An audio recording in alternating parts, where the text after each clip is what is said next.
Hopefully now you will have been able to log in using your username and newly set up password, and you should be greeted with this homepage once you've logged in. So from here, we can access the different areas of the portal. So creating a new project or group scheme for either the Woodland Carbon Code or the Peatland Code. We can, using this toolbar or these buttons down here. My projects and group schemes is where you manage projects that are already set up on the portal. My group scheme members is where you manage your group scheme members.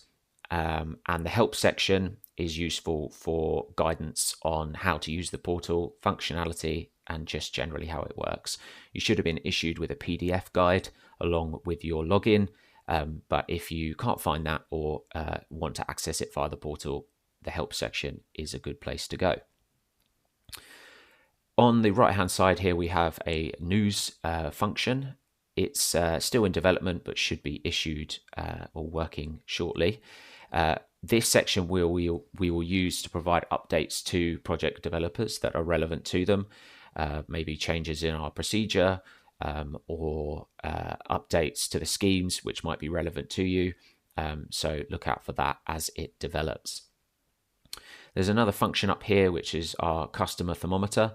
This is a feedback tool, and it can be used at any point whenever you wish. There's 4 selections: excellent, good, average, or poor.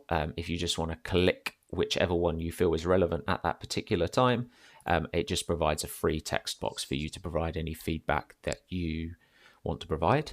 And then submitting it to us, we'll receive that through the system, and we know who has submitted that, so we can get back to you and deal with it if necessary. Going back to the home page, up here on the top right hand side will be your user name, and you have the option of logging out.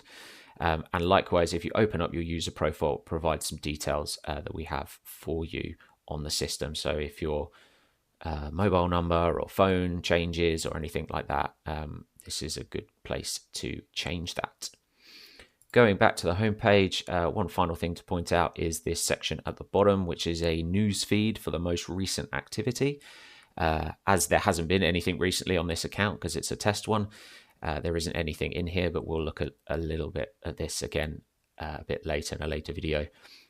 This just provides an update on the most recent messages that have gone on with any project under your user account. So if you haven't logged in for a while, this is a good place to see if anything has changed recently.